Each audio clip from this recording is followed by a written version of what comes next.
On Monday, July 12th, Kate and I took both of our second grade classes up to Grand Teton National Park. We parked at the Taggart Lake parking lot, let the kids have a snack, and then hit the trail. This year's hike up was kind of spectacular because of all the different water features that were much larger than in years past. Students had a terrific time hiking with their families. We had 38 children and 15 parents this year, which was quite a high ratio. Each group was able to go at their own speed, with me, as always, bringing up the tail. When I finally got up to the top with my last group of stragglers, half the kids were already done with lunch. One of my children had brought a collapsible fishing rod with him and was fishing with his father. Kind of slightly terrified me as he was using a real hook, so I had to ask him to put it away. Other than that, the day went off without a hitch, just a couple scratched knees, a few raindrops, and then the rain clouds and hail finally came 3 minutes after we'd loaded the bus. Boy, did we get lucky.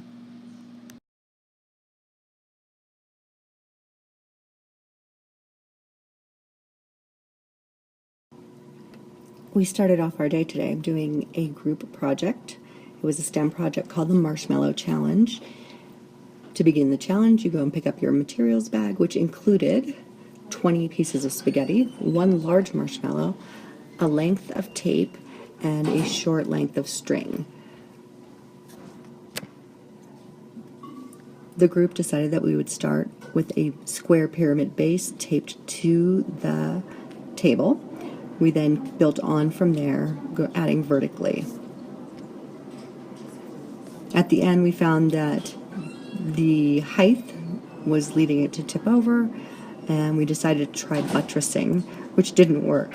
At the 10-second mark, we decided to snap off the two long pieces of pasta and go with a simpler, shorter tower that was stable. It was a great group project because each member of the team was very hands-on.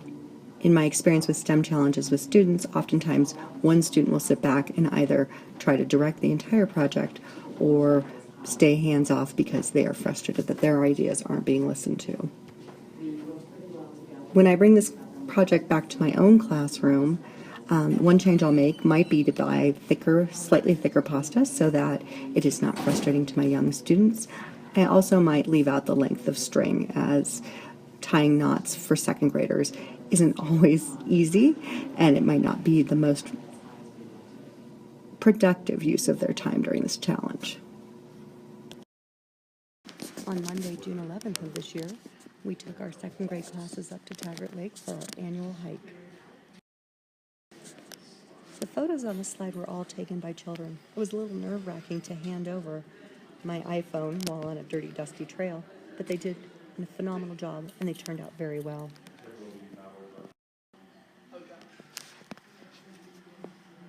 These photos also showcase some other things the children found interesting.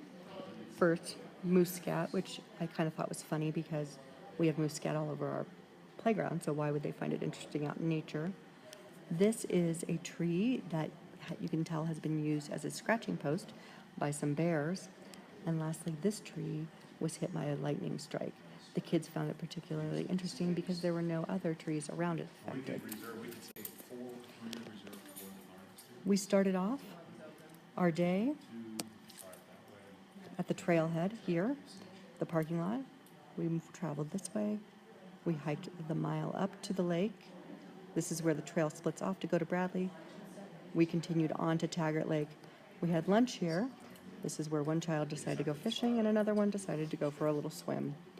We did finish the loop on the way back by ascending up 0.8 miles, down 1.6 miles, back to the bus.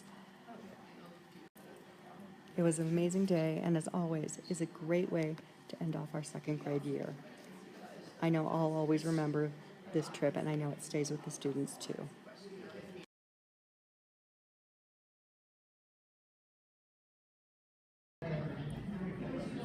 Takeaways from iPad Media Camp with Kyla and Jenny.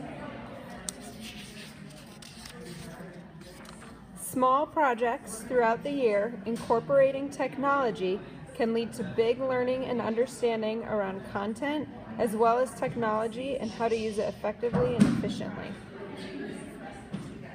And mine is moving from paper and pencil STEM journals that were based in composition books and included gluing things and writing things and drawing things in them to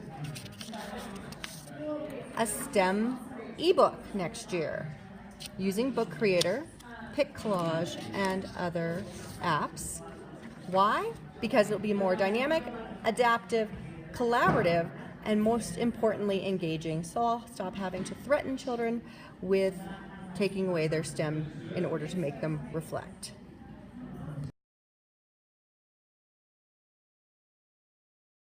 So with an extra day, a magical day to include in my life, I would, and I know this isn't a realistic answer, but I would hop around the world and visit all of my friends and family that I haven't seen in a long time, because I can communicate with them through email and other things, but actually touching them and seeing them face to face and giving them a big hug would be my extra day.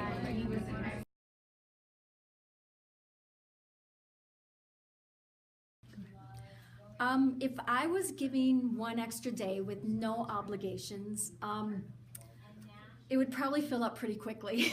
The first thing I would do is probably sleep in, because I get up early every day, and I would probably sleep as late as I could, drink copious amounts of coffee, maybe go to Persephone for a delicious cinnamon roll, and then I would probably go on some sort of adventure with my husband. Maybe we would hike the Teton Crest Trail in the Tetons and just take our time, and maybe even get back before dark. And then we would probably be exhausted, so I would probably just go and fill my belly with the best food and the best wine or beer, and then crash. And that would be my perfect day.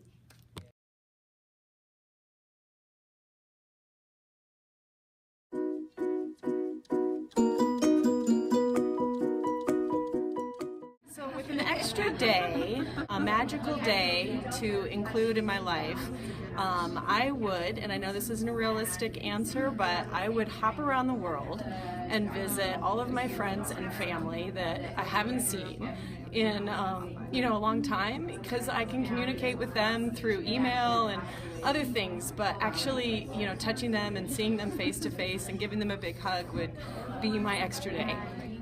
If I had an extra day, or I didn't have to do anything at all, I would do something outside. So depending on the season, either go skiing or go for a mountain bike ride or go out on the lake. And then I would have a really nice dinner at home. And then I would spend the evening reading a book of my choice that I could choose from anything that I wanted that wasn't assigned to me. If I was giving one extra day with no obligations, it would probably fill up pretty quickly. The first thing I would do is probably sleep in, because I get up early every day, and I would probably sleep as late as I could, drink copious amounts of coffee, maybe go to Persephone for a delicious cinnamon roll, and then I would probably go on some sort of adventure with my husband.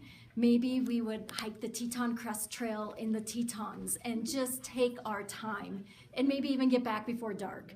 And then we would probably be exhausted, so I would probably just go and fill my belly with the best food and the best wine or beer, and then crash. And that would be my perfect day.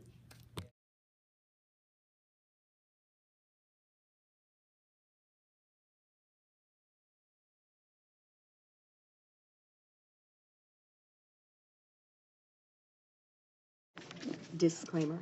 This couple, who had been married for 54 years, were kissing originally, but that shot got claimed by another team who came up and stole our happy couple. Messed it up. Make sure you get a photo of that. I did. Did you get video footage? Yes. So you have to video it? Yeah, I videoed it. For the license plate challenge, this license plate does technically add to 11, However, there's a county identifying number in the front that we cut off. Is that cheating?